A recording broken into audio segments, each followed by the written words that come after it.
It's the most rewarding experience in the world. We're so excited to go back home and hang out with our baby, who is just an angel on earth. And I thank God every day that he has blessed me with such a beautiful daughter. Should have gone to church. I love you. I probably should have gone to church. I was preparing for my match, God. If you can please forgive me for not going to church on Easter, and also for all my other sins as well. You can make up for it by going on George Janko's podcast. He really does want to. That is no. That's a conversation. I think he may be coming to Puerto Rico to do a pod with me and Jake. Hello for Jake. No, he wanted to do it with both of us. For him. On George's show. I think you should do a solo, bro. That's it was his idea. You should do solo. I like this. I like this. Yeah. I like this, Logan. I like Mike's input too. Mike has really good input. He's like, hey, do solo. You don't want your. I think there's a lot of water under the bridge at this point. Yeah, like I don't care. We all have successful podcasts. Everyone's fine. I'm wrestling now. I'm wrestling. I don't really care about this content. I got a baby. I don't care about the content of this stupid podcast. I got a baby. Yeah. I'm chilling. Wow. I think it's great. I think the angle of him and George doing something could be good. There we go. But I think this is perhaps the beginning. Logan Paul makes me think about the person who's like wildly successful and how much coming to faith as a wildly successful person cost that person. It is when Jesus says like it is harder for the rich to enter the kingdom of God than through an eye, camel go with the eye of a needle. I don't think that's saying rich people can't get saved.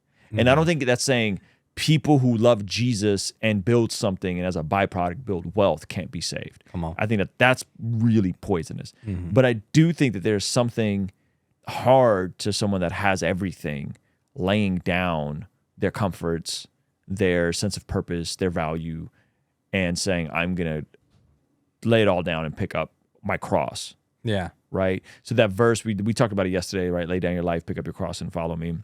What was it in Matthew when we looked at the Logos translation? That word psyche, like laying down your psyche. If your psyche is so built and you're the man, you're the guy, you're the earner, you're the superstar on WrestleMania. You have your podcast. You've been kind of an icon in the media since you were a kid. Yeah. And then you're like, yeah, like all that doesn't really mean anything. Like you need to lay down your life. You need to lay it all down. Not that he needs to stop wrestling, perhaps, or stop podcasting. That's not what I'm saying, but I do think like that being your source, like all of that being your source has to be laid down. I bet it's also the extracurricular lifestyle. Seems like they still do, I mean, maybe since he had a baby, but it seems like he still like likes to party and do his things and do the whatever, you know? Think he likes to party at this age? See, that would be my natural inclination to be like, he does that still? But it seems like that's how they move. Is that it's just kind of not party the same way. I hope not. It's pretty gross, huh? But he's wearing sunglasses on a podcast inside. He's wearing sunglasses on a podcast. So what does that tell you? That doesn't tell you that he's, oh man, I'd like to get to bed early and I just know like take an immunity shot before bed. Like even like loosely being involved with the music industry and then having like mixers and events to go to, not Diddy parties for the record, but even just having like Spotify event, right? It is so exhausting to do that as a husband and father. Yuck. To be like, I'm pulling up to another party. Like, if you've been to one party, you've been to all of them. Like, they're kind of boring, low key. The music's loud. You can't really have a good conversation with someone.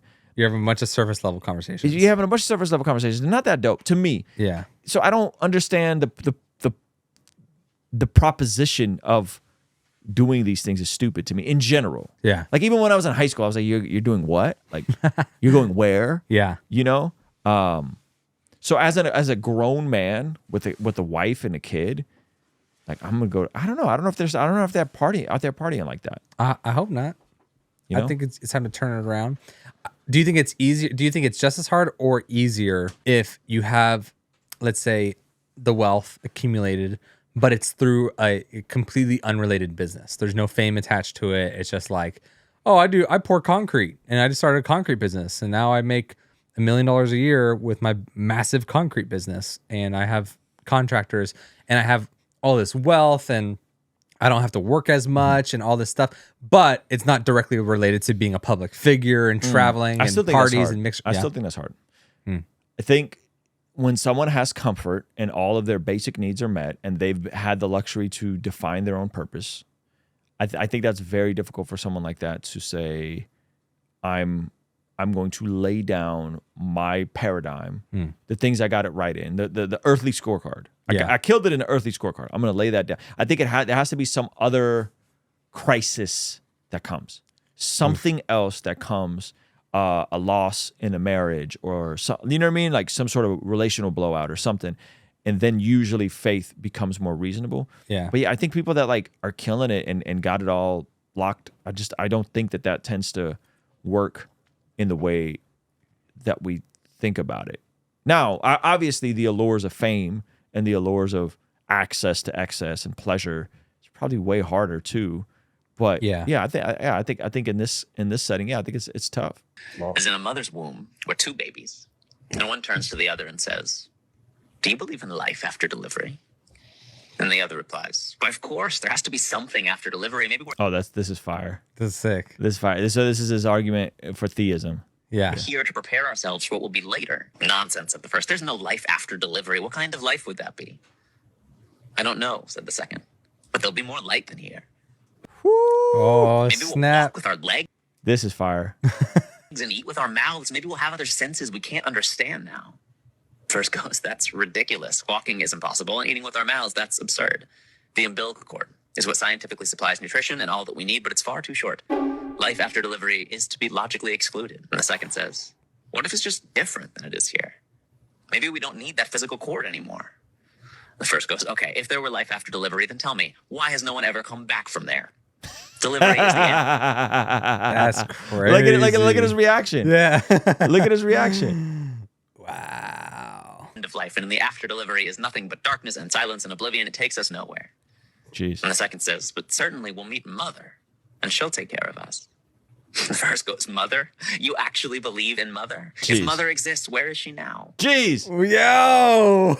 Yo. I'm a feast, God. I like this. And the second goes, "She's all around us. We are of her. It is in her that we live. Without her, this world would not and could not exist." And the first says, "I don't see her. It's only logical that she's not here." Jeez. To which the second replied, "Sometimes, when you're in silence and you really listen, you can perceive her presence. You can hear her loving voice calling down from above." Isn't that dope? So good. I love that. That was actually I awesome. love it. It makes so much sense to me. Yes. So he's definitely not a materialist. Yeah. Wow. I gotta get out of here. I gotta get back to my daughter. I do too. Let's Come go. on, Let's get back. Let's Come on, go. one time for Logan Paul, Oh, man. Come Hey, on Logan. around. Maybe he'll Hey. move to Texas and then he'll Hey. start going to church so that his Seriously. homeschooled daughter goes to a little thing. Hey, Logan. Let bring George back on. Let him tell you more about Jesus. Bro. fact. Have George back on. Have him tell you about Jesus. Hey, thank you so much for checking out the video. Please be sure to comment below and subscribe and all that good stuff. And check out this other video that YouTube seems to be recommending just for you. Let me know if they nailed it. All right? I'll see you over there. Peace.